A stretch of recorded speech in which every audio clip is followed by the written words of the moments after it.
inyo. Una po, siguro, alam niyo po, kasi,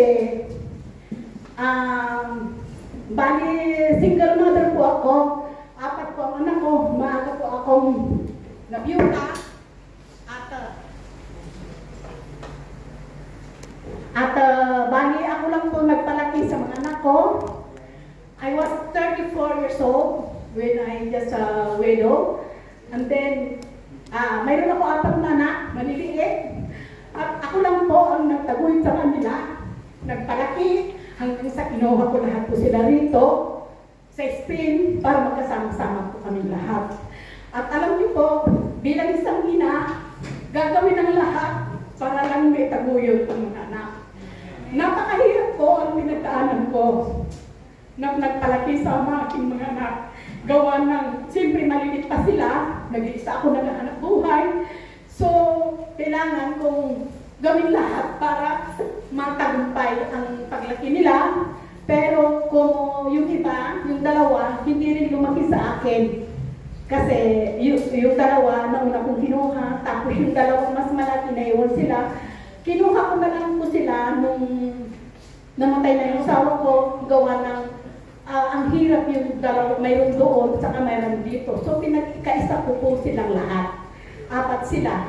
So, kayo, napatrabaho po ako bilang stay out na gagabay sa kanila hanggang sa dito na sila po nag-aral. Yung iba, kaya yun po ang talagang naging ano po dito sa Spain.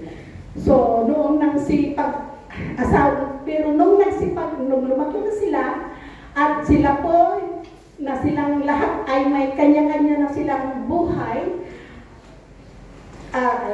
sabi ko, it's my turn. Kasi nag-asawa na sila ng maaga. Maaga po silang nagsipag-asawa. Mga 18, 19, ganyan. So, noong una, talagang nag-struggle ako kung paano ko sila panalakihin. Pero, ang sabi nga ng Panginoon, hindi ibibigay ko sa iyo kung hindi mo kaya. Kung yun ang pinaninindigan ko, hindi ko, kakayanin mo.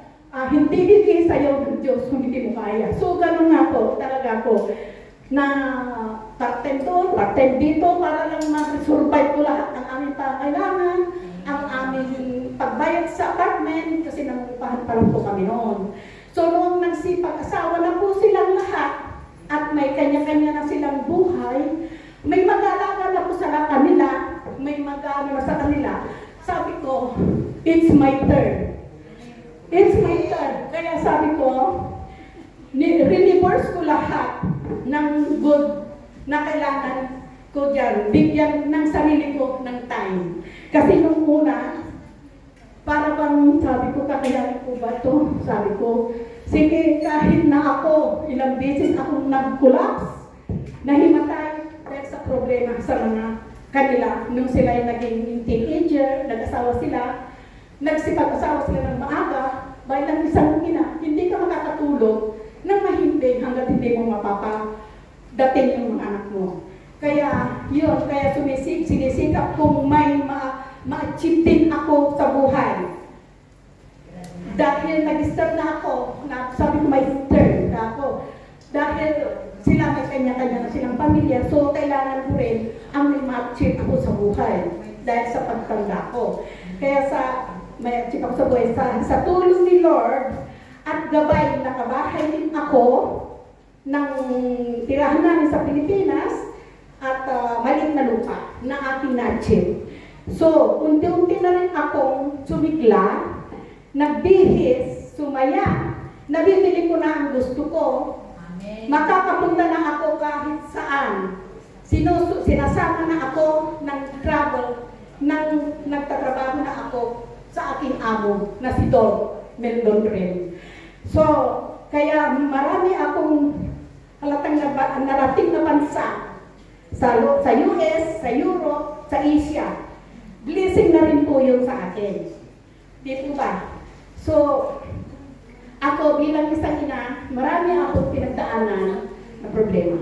Kaya, sabi nga ni Sister Margie, noon, minsan na guest natin dito, umatin siya dito, na ang hitsura ko daw ay para daw ako sinabugan ng granada. Siguro sa look ko, talagang pwedeng masasabi na yun dahil pag-stress ka nga naman. Hindi po ba? Yung marami kang dinadala, marami kang problema. Hindi makikita sa look mo yung one piece. Ano po? So, ng granada. Dahil sa hirap, siguro ng pinagdaanan kong pagpapalaki sa kanila. Kasi sa totoo lang, parati ako noon na kukulaps, nahihimatay. Mahirap magpalaki ng puro babae at mga pasaway pa sila. Normal lang yun dahil siyempre babae na wala akong katuwang na magpa sa kanila. Ano po? So,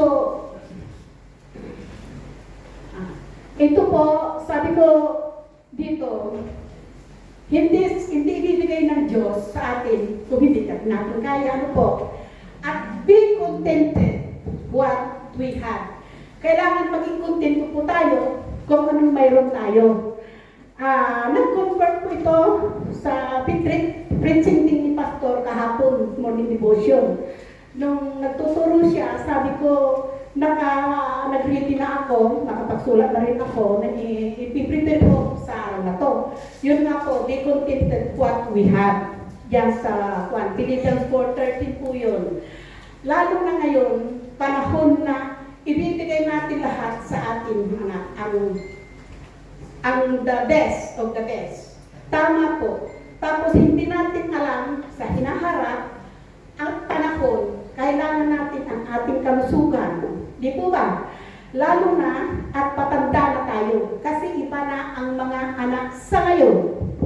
Hindi kagaya nung sinauna. Nung kami po, ang naging anak, mga magulang namin, nakapokus po kami sa mga magulang namin na tinutulungan po namin.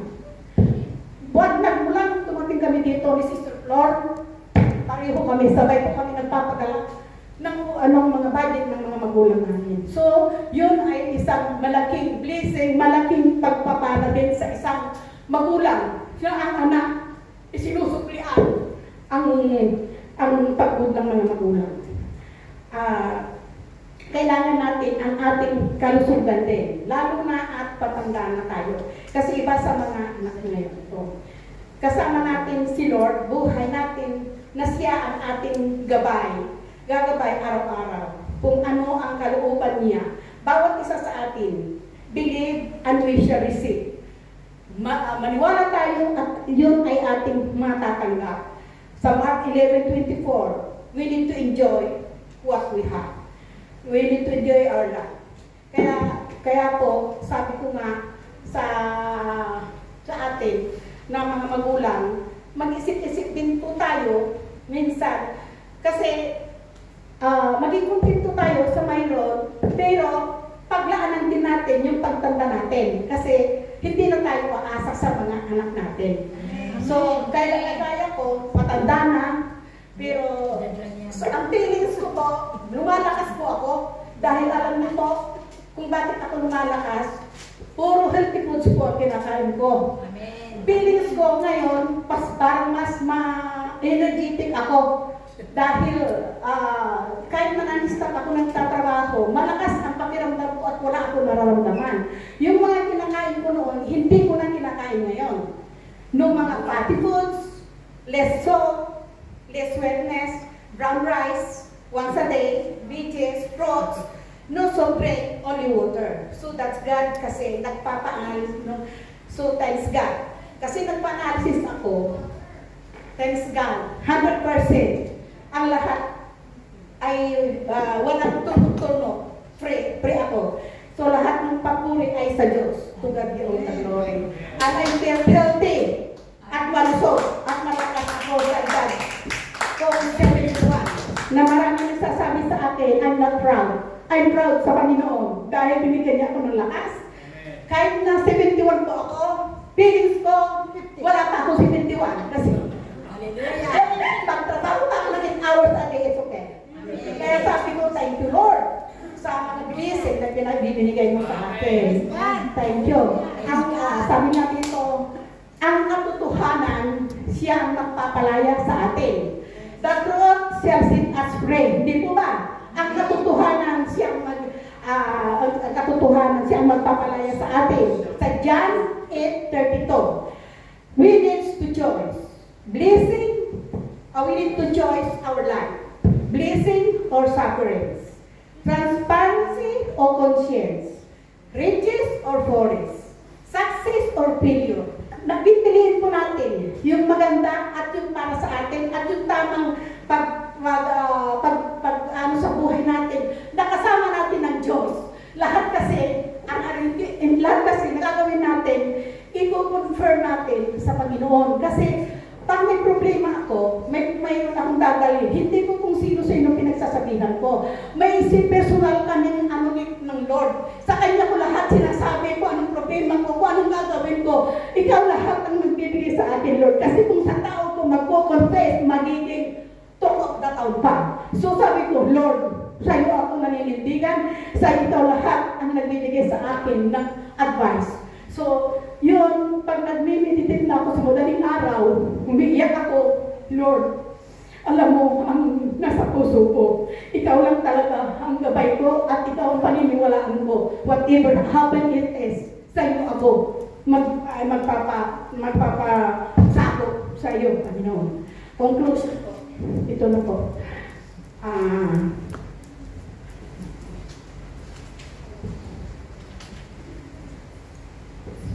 Ito pa po isa pa lang.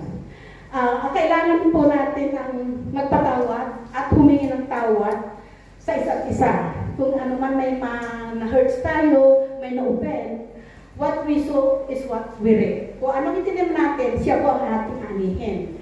Lahat ng problema ay may solusyon. Hindi bibigay ng Diyos kung hindi natin kakayanin. Ang taong mapagpatawad sa lulugdan ng Diyos at mapagpakumbaba. Kailangan natin ang generous heart.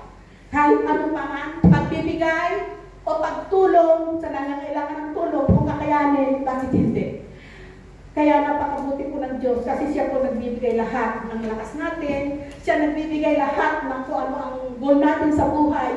Sa Kanya lang po natin magsasabi, mag-pray po tayo ng tama at tamang at kung ano man po yun, siya lahat po ang magbibigay sa akin. At alam niyo po ba, bago ito conclusion, na yung may nakautang sa akin, many years ago na, 3 years ago na, biglang nag-message sa akin, sabi niya, pwedeng pakibigay mo yung account mo at magbibigay ako sa iyo monthly. Sabi ko, praise God. Sabi ko, hindi ko sinisingil yun. Pero nag-decide na, sabi niya, pwedeng kunin mo yung account mo sis dahil magbibigay na ako sa iyo, yung ano ko sa iyo. Sabi ko, thank you Lord. Sabi ko, hindi tayo makapaglilihim sa Panginoon. Kita niya lahat nangyayari at hindi tayo pwedeng magtago at magsinungaling sa Kanya. Alam niya lahat ang ginagawa natin. Siya po ang CCTV natin. Amin po ba? Amen. Amen. Conclusion po, lahat ng pagsubok may dahilan. Lahat ng paghihirap may katapusan. Lahat ng problema may kasolusyon. Lahat ng pagbagsak may pagbangon. Walang hindi malalampasan kung ang Diyos ang ating sandalan at uunahin sa atin